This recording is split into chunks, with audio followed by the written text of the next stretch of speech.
Preemptive covering. I'm Stephen Benoon. You're watching Israeli News Live. Is it in fact that the United States, the deep state that would be the military-industrial complex, are they actually planning a preemptive strike on Russia?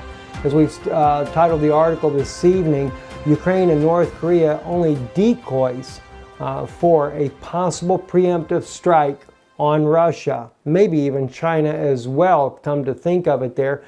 And what we're seeing, this of course is not something of our own statement. This here is the article you're seeing here on fortrus.com. This is where Lieutenant General Viktor Pozniker actually stated this in a joint security conference there in Moscow recently. Representatives of the Russian armed forces have stated that the U.S. is creating a military infrastructure near Russia's borders for the application of a sudden nuclear strike. Now, different analysts are stating that the U.S. military does not believe in a ground war, that the U.S. would be successful going up against Russia and China, or especially Russia and China together. They do not believe that they could win a ground war, but they do believe they have the edge in winning a nuclear war and also being able to stop Russia from being able to respond. Now, this all comes on the theory that the United States would have to do a first strike, a preemptive strike on Russia, and then be able to stop Russia from being able to retaliate from an American preemptive strike. And of course, you cannot help but wonder if this is something that the military-industrial complex, the deep state government, the shadow government of the United States may be planning, and has planned for quite some time. Just because we change presidents doesn't mean that anything has changed whatsoever when it comes to these issues. As we have seen clearly, the build-up inside of Europe never slowed down, not one single bit. And also the THAAD high-altitude missile defense system that was deployed to South Korea, that was promised to be deployed under that of President Obama, finally deployed under President Trump's administration there. This has gone in at the objection of both China and Russia, both saying that this is not even for North Korea. But North Korea, this is why no doubt the United States, and I can't blame this on the president, but clearly the United States military has been provoking North Korea. Not to say that North Korea doesn't provoke right back, they certainly do, but all these monstrosity military drills on his border trying to get him to do something really stupid. And of course, Kim Jong-un is just about the kind of guy that would pull the trigger, no doubt. But you got to remember, as we've stated several times here recently on Israeli News Live, if Kim Jong-un strikes or tries to do a first strike on the United States, Seoul, Japan, any of these places here, the U.S. could take them out in a matter of seconds. But China and Russia both have stated this could lead to a third world war. Look at the articles here. China warns World War III is inevitable as North Korea prepares the last nuclear test. Now, this is an article from about a week or two ago that was published here on the Express. But the point is, China warns of World War III. If it's just the United States and North Korea, how does that equal out to World War III? Unless China is planning on getting involved and Russia is planning on getting involved. And of course, not just the U.S., but that would involve NATO, that would involve Japan, all the other countries around the world would get involved. So it's obvious that China is not just looking at the United States dealing with North Korea, but China as well as possibly Russia trying to stop the United States from any kind of attack on North Korea. We also have North Korea and USA new updates as Trump and Kim Jong-un stand on the brink of nuclear war. Kim Jong-un and Donald Trump are inching closer to World War III as tensions over North Korea's nuclear program continue to grow. Here are live updates on the U.S.-North Korean conflict with all of the latest news. Once again, the express.co.uk bringing up the latest report, and it says here that North Korea continues to ramp up tensions with the U.S., with Kim Jong-un threatening to conduct a 6th nuclear weapons test.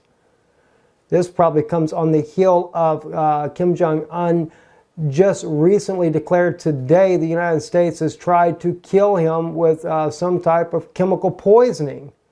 So tensions are very high. But as I stated, we have the Lieutenant General stating in here, Victor Poznier, he states here, this statement was made on April 26th, the first Deputy Chief of the Main Operations Director, Victor Poznier, at a Moscow International Security Conference of the Russian Armed Forces. U.S. missile defense bases in Europe, ships with missile defense elements in the seas and oceans close to the territory of Russia, creates a powerful hidden impact component for the application of a surprise nuclear missile attack on the Russian Federation.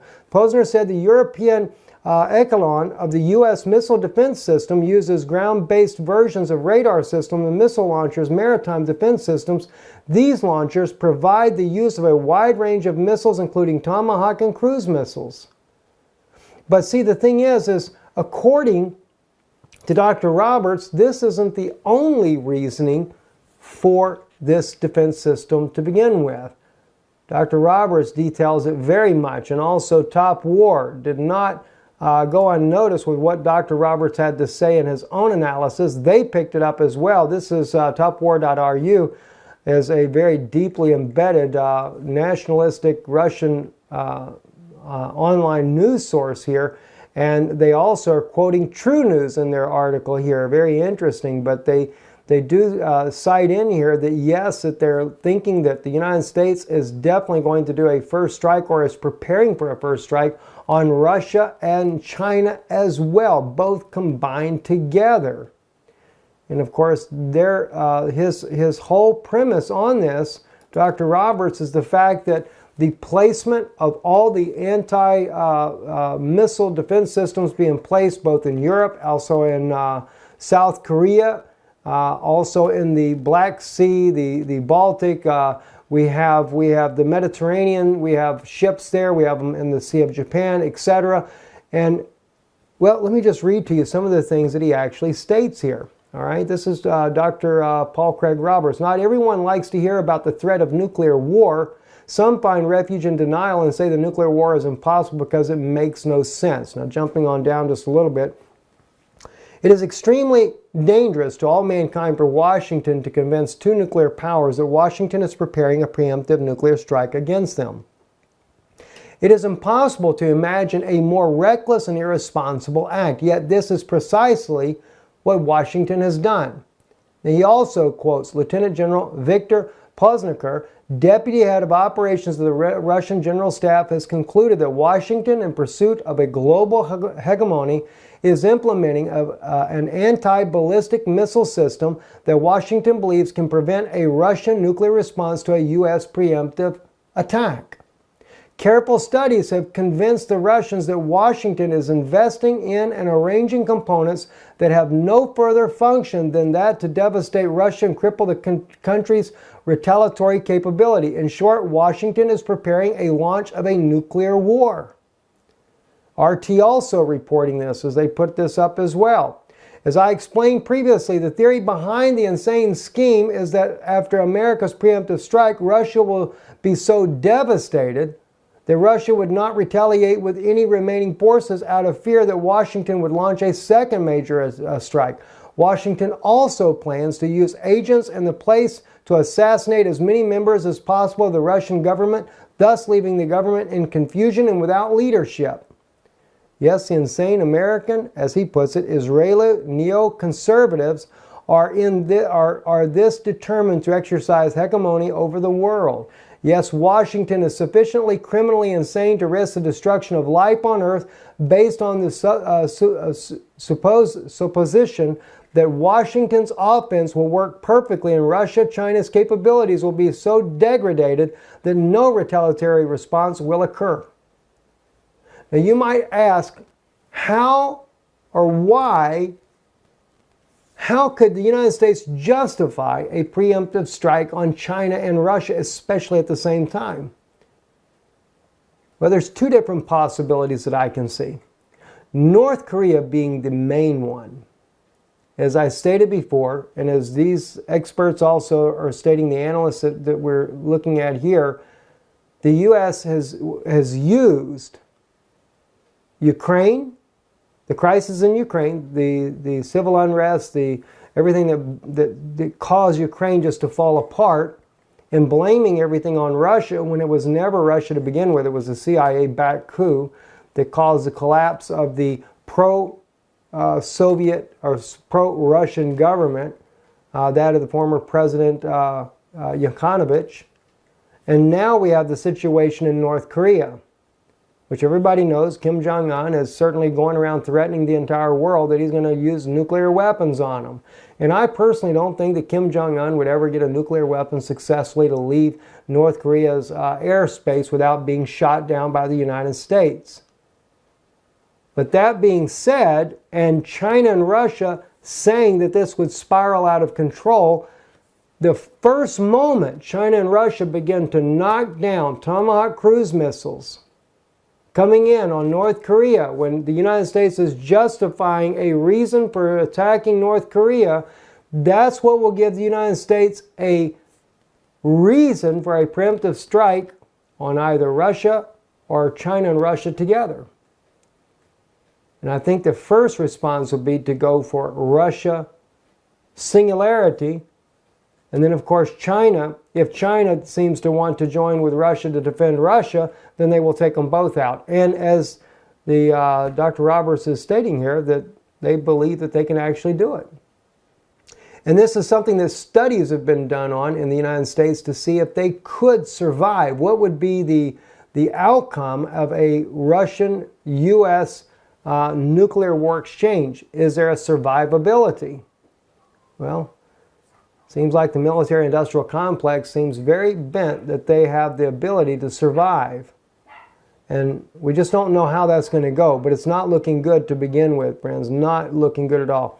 The U.S. military security complex has clearly prevailed over Trump's intention to normalize relations between the U.S. and Russia, and the anti-Russian venom continues to pour out of NATO and Washington's European vassal states. The majority of the American people seem to have accepted the propaganda that Russia is the #1 threat to the United States.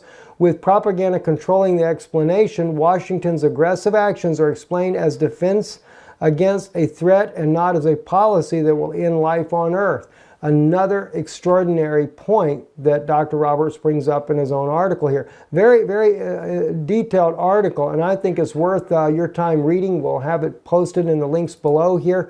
But there was something else that I wanted to share with you guys as well. And I blew this up on the screen and behind me right here, this particular article right here. I just want you to see this. Is also quoting Lieutenant General Victor Pozniker.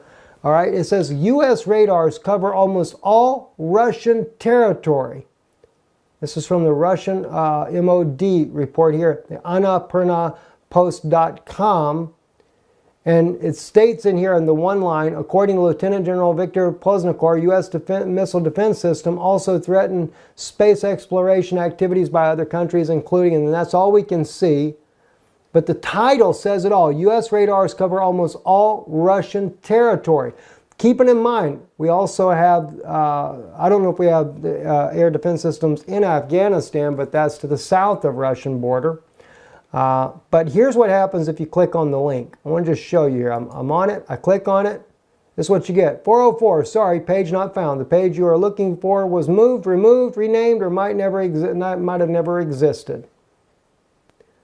And I've tried multiple ways, multiple times to be able to open up this post. You're just not going to do it.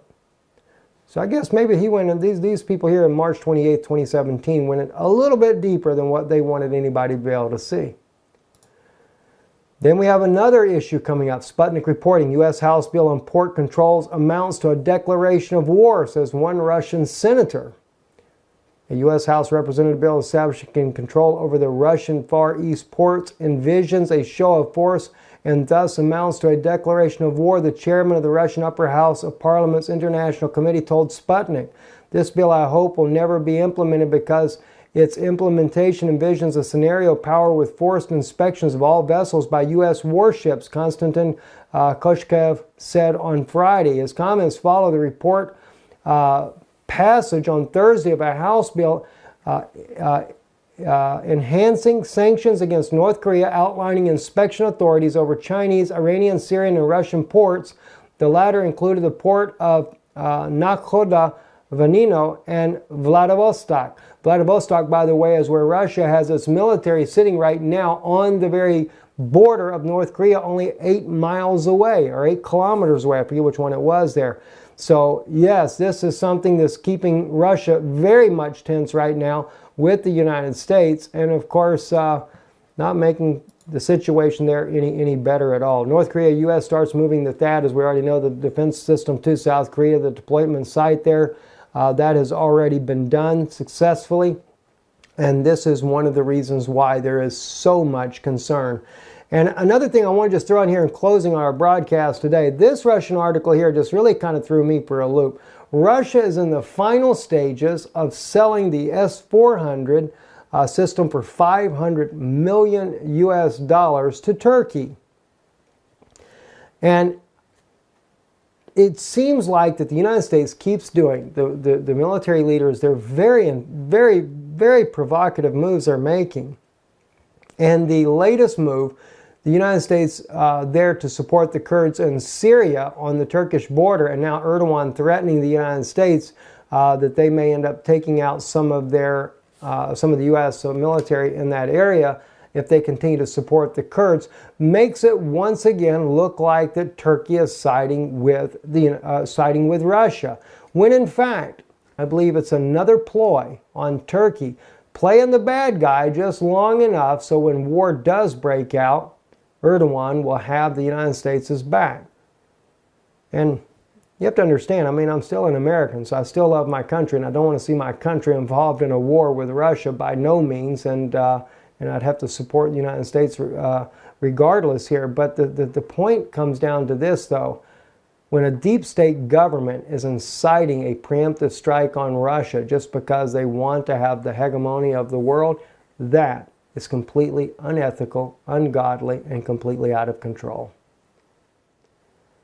Maybe, I know there's a lot of people who believe that China and Russia will take the United States down. There's been prophecies done on this. Maybe that would be so. If they do the preemptive strike, then there is much greater possibility of this. In fact, the other day when I mentioned that Russia was burying nuclear bombs off the shore, keeping in mind that was I think a defected Russian colonel that stated that. And as one brother sent me an article, just a reminder, he says that the U.S. has been planting those nuclear devices off of the eastern coast as well to blame on Russia and make it look like that Russia did a nuclear blast underwater and caused these tsunamis. But you have to keep in mind, and let me just see if I can pull this up for you quickly. There was actually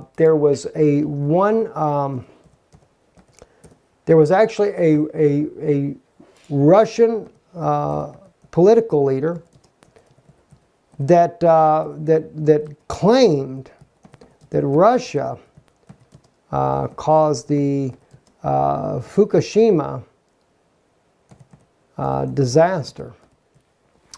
It was actually Vladimir Zervanovsky that actually made this particular thread here on an interview with television there in the Russian Federation.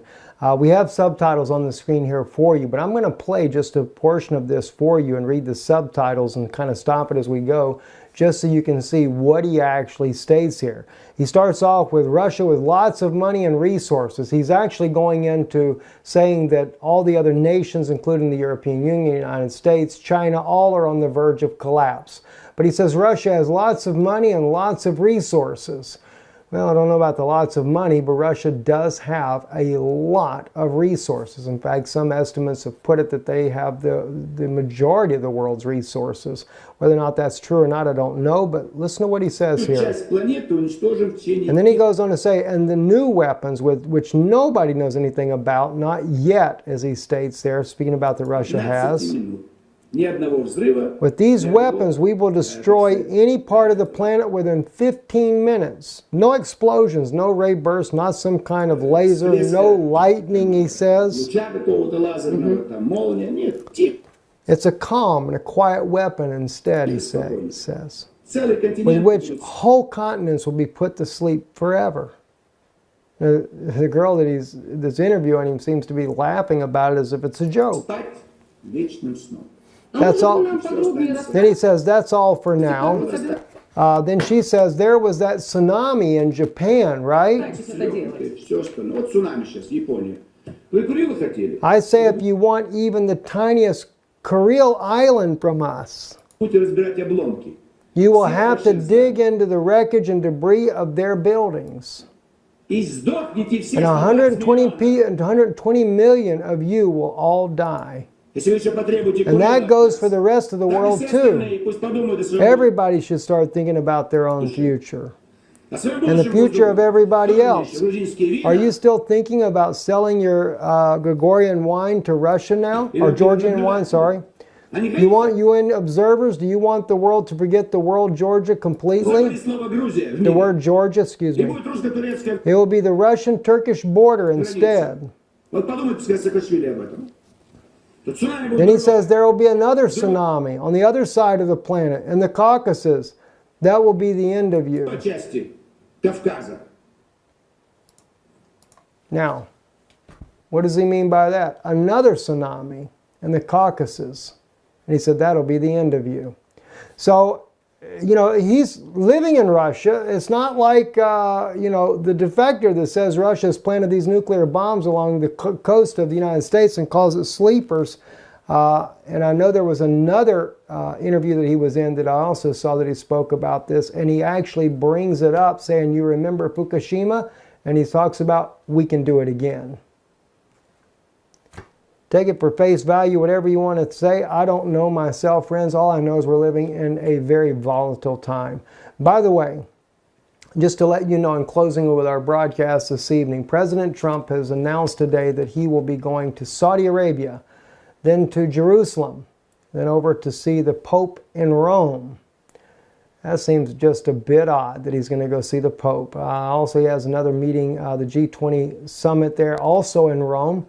And we are looking to possibly try to get down there. Haven't decided which event we're going to try to cover as of yet when President Trump comes in, but we will be covering it. Israeli News Live will be there. We will need your help in making these things possible as well. And again, we're also getting down to the final wire on trying to make the decision on going on to satellite television in the United States. I'd love to do it all over the world, but we just don't have that type of financial ability. If you have a business that you would like to sponsor this with, I'm sure that's tax deductible as far as advertisement. You can advertise on the news feed that we will be doing on satellite television throughout the United States. 20 million homes from what I understand that we go in. We're looking at prime time event as well. Looking at 2 different times. Let us know. Send us an email. We'll put our email address here in the description box there so that you can email us to let us know if you would like to try to sponsor one of these broadcasts. Or if you just don't have that type of finances, because I know that's pretty much in depth, but you would like to help contribute to that, or even to the trip that we'll be making to try to cover President Trump coming to meet either the Pope or to the G20 summit. Not sure which meeting we'll get to, but we're going to try to get to one of those. Definitely go to our website, IsraeliNewsLive.org, or right on our YouTube channel, just above the subscribe button there. You can donate there. Thank you for your help and your support. I'm Stephen Ben-Nun. You're watching Israeli News Live.